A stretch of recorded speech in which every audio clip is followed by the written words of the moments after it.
Oi pessoal, tudo bem com vocês? Bem-vindos a mais um vídeo neste meu e o vosso canal. Depois de 2 semanas sem postar vídeo, eu estou aqui de novo, recarregado, para criar conteúdo para todos vós, para o público lusófono. Agora, se é a primeira vez que estás a assistir um dos meus vídeos, o meu nome é Eric e, resumindo muito, eu sou um hispânico que gosta imenso da língua portuguesa, em todas suas variantes. Hoje vou reagir a sotaques do Brasil.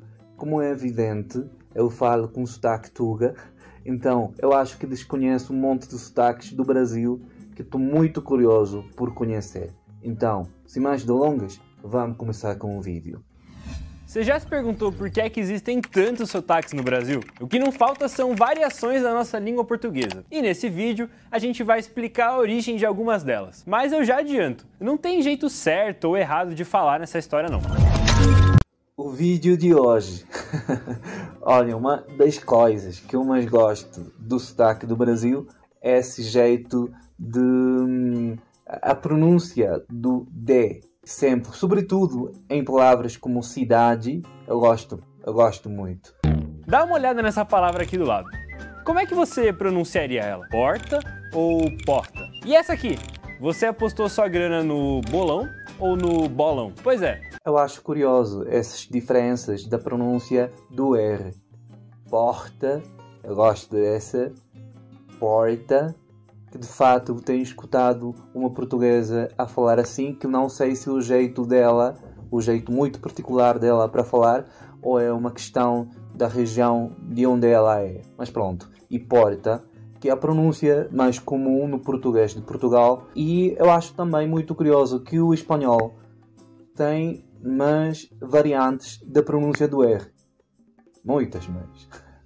Se você mora em São Paulo ou no Mato Grosso, é bem provável que você fale um pouco diferente de quem mora no Rio, em Recife ou em Porto Alegre. Os sotaques surgiram por um motivo óbvio, porque povos de vários lugares diferentes formaram o Brasil ao longo de 5 séculos. Olha, eu sei lá, eu não sou linguista, mas eu acho que é muito normal para uma língua espalhada pelo mundo todo, como o português, o caso também do espanhol, o francês, e para essas línguas é muito normal que sejam línguas que tenham diferentes sotaques. Não acho que seja só pela influência estrangeira numa língua. Os imigrantes de Portugal, da Itália, da Alemanha, Holanda, Polônia, os escravizados de várias regiões da África e, claro, os índios que já viviam por aqui. Gente de tudo quanto é canto. O idioma português aqui no Brasil se transformou conforme esses povos se misturavam ou se isolavam na hora de ocupar um território. É isso. O que acabou de dizer o rapaz no vídeo, eu acho que explica melhor o que eu estava a tentar dizer. Uma língua espalhada pelo mundo, muitas vezes isolada, é o motivo principal para que essa língua tenha diferenças, mesmo que não tenha influência estrangeira. E mesmo línguas que a população, o povo, não tem sido colonizado. Que é outro caso, não é? Mas não só essas línguas são as que têm variantes. De fato, são muitos. Muitos mesmo, muitos. Foi o que aconteceu com o famoso R caipira. A história do R de porta começa no século XVI, quando os portugueses chegaram ao Brasil. Naquela época, havia mais de 1.200 idiomas indígenas, e é claro que a comunicação entre os dois lados foi complicada. Olha o que dizia uma carta de 1576, enviada a Portugal por Pero de Magalhães Gândavo, um historiador da época. A língua de que usam, por toda a costa, carece de 3 letras. Não se acha nela F, nem L, nem R, porque assim não tem fé, nem lei, nem rei. Nos séculos seguintes, padres e jesuítas catequizaram os índios, que foram forçados a aprender a língua de Portugal. Acontece que não era nada fácil para eles falar o R dos colonizadores. Foi dessa dificuldade que surgiu o R caipira, também chamado de R retroflexo, já que, nesse caso, a língua faz uma retroflexão, indo até o fundo da boca. Você já tinha reparado nisso? O cachorro foge porque a porta está sempre aberta. Esse tipo de pronúncia... Eu que sou um apaixonado por línguas, acho muito interessante e, de fato, pode ser, sim, a explicação perfeita, mas fico com a dúvida porque esta portuguesa que eu estava a falar há pouco fala assim. Será uma influência do Brasil que foi a de Portugal? Esse tipo de pronúncia 100% brasileira se espalhou pelo país graças aos bandeirantes paulistas, que levaram o jeito de falar para outros estados. Bom, na verdade fica a dúvida se na real é uma pronúncia exclusiva dos brasileiros. Dá para ouvir esse R no interior de São Paulo, Mato Grosso do Sul, Minas Gerais, Paraná e Santa Catarina. Ao longo dos anos, o R ganhou outras variações por aqui. Lugares que receberam imigração italiana, por exemplo, falam um R seco, com a língua atrás dos dentes, tipo em carro. Dá para ouvir isso em algumas regiões do sul ou em bairros paulistanos como a Moca, o Brás ou o Bexiga, que possuem forte influência da Itália. Olha, não sei se entendi bem, mas ele está a dizer que tem regiões no Brasil que falam tipo carro, como no espanhol. Eu acho que se chama um R alveolar. Essa pronúncia existe sim em Portugal e existe de fato nas variantes do português de Angola. Eu acho que sobretudo em Moçambique, mas fico com a dúvida como é possível que se assiste a essa pronúncia no Brasil seja influenciada pelos italianos e não pelos portugueses, quando os brasileiros falam português.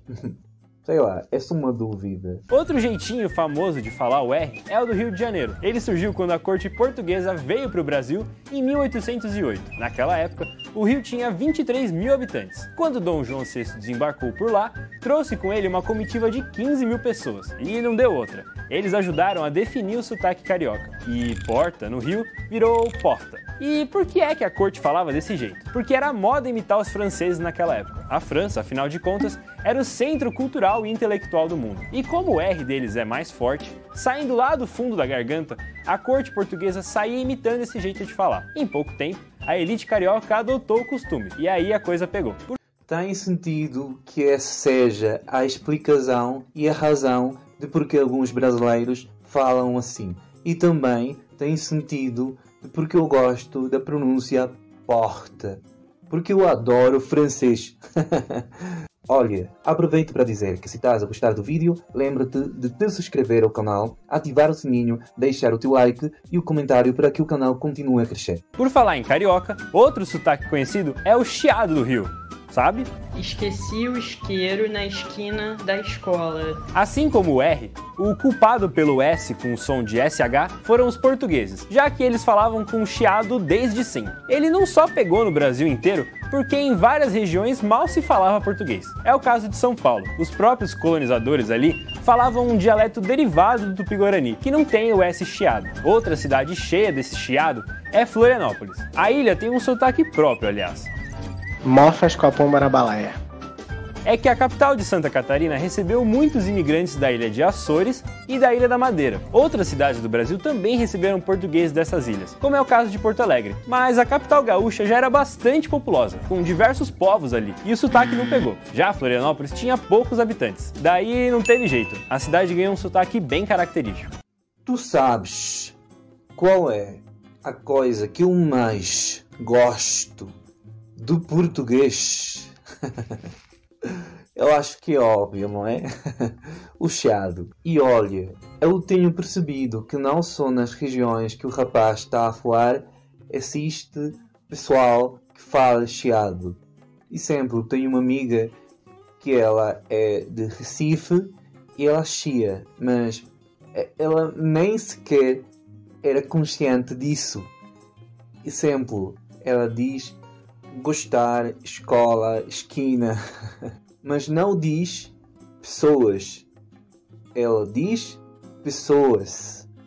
Quer dizer, só chia quando o S está no meio das palavras. Então, eu acho sim que existe um monte de gente que fala chiado no Brasil. Só que o pessoal às vezes não é consciente disso. Eu sei que existe gente que não chia, mas há outra que chia e nem sabe. Agora você provavelmente já ouviu essa frase aqui. Leite quente dá dor nos dentes. Pois é, esse é o sotaque típico do Paraná. O estado virou um polo intenso de imigração a partir do século XIX. E essa maneira de falar dele está totalmente ligada a isso. É que o Paraná recebeu uma quantidade particularmente grande de imigrantes ucranianos e poloneses. E a falta de vogais nesses idiomas estimulou uma pronúncia mais pausada de letras como o E. Daí a dor no dente. Mais uma dúvida. Como é possível que em Portugal a gente fala gente, provavelmente dente e que a pronúncia de dente seja influência de outro país menos dos portugueses?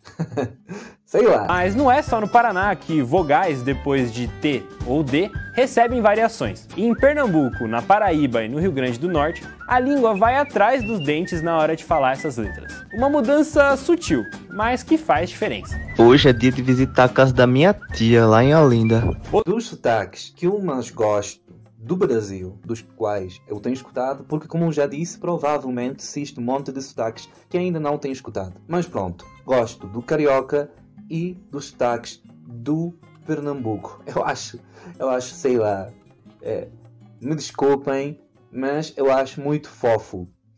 Outro grande contribuidor para os sotaques brasileiros é a cultura africana. Até o século XVII, mais de 800 mil escravos africanos vieram para o Brasil. E, sem dúvidas, isso deixou marcas no nosso português. Tirar o R do final de algumas palavras, como em calor, que vira calor, ou... Eu sei que existe uma influência muito grande dos povos africanos no português do Brasil, mas eu também tenho escutado esse pronúncio, esse jeito de falar em Portugal. Não sei qual região seja, mas sobretudo quando a palavra termina em R e a seguinte palavra começa com consonante, tipo, estava a falar com a minha mãe, deixa-me ficar sozinho, vamos começar com o vídeo, e assim por diante. Aliás, isso não só acontece no português, parece que isso é uma questão das línguas latinas, porque acontece no catalão, no espanhol, no francês. Então, será que essa pronúncia do Brasil é pela influência africana? Ou tirar vogais, como em cheiro, que vira cheiro, são coisas que aparecem com frequência em dialetos africanos. E como essas formas simplificam em muitos casos a maneira de falar, acabaram se popularizando no dia a dia em boa parte do território nacional. A diversidade do nosso português é enorme, e não tá só na maneira de falar não. Existem inúmeras coisas que, dependendo da cidade onde você tá, recebem nomes diferentes. Como que você chama isso aqui? Semáforo? Farol? Sinaleira? Luminoso? E esse bichinho aqui? Uns dizem libélula, mas dá pra chamar de cigarra, lavadeira, helicóptero, zigue-zague, cavalo do cão, cachimbal... Não dá pra ver tudo isso numa aula de português, muito menos num único vídeo. Mas todas essas variações da língua estão mais do que certas. Afinal, idiomas estão sempre evoluindo. E se as pessoas conseguem se comunicar, então tá valendo. Gente, acabou o vídeo e eu não escutei os sotaques do Brasil. Eu acho que me enganei. Eu achava que ia escutar os sotaques do Brasil. Mas bom, o vídeo estava muito interessante. Com algumas questões que me geraram certas dúvidas que eu espero que vocês amavelmente me ajudem a esclarecer nos comentários. Mas pronto, em geral gostei, eu curto muito esse tipo de conteúdo e ainda mais porque gosto de aprender mais da lusofonia, da língua portuguesa. Então pronto gente, este foi o vídeo de hoje, espero que tenham gostado porque eu gostei imenso. Lembrem-se de deixar na caixa de comentários sugestões para próximos vídeos e se calhar vídeos para eu reagir. Então, a gente se vê num próximo vídeo. Tchau!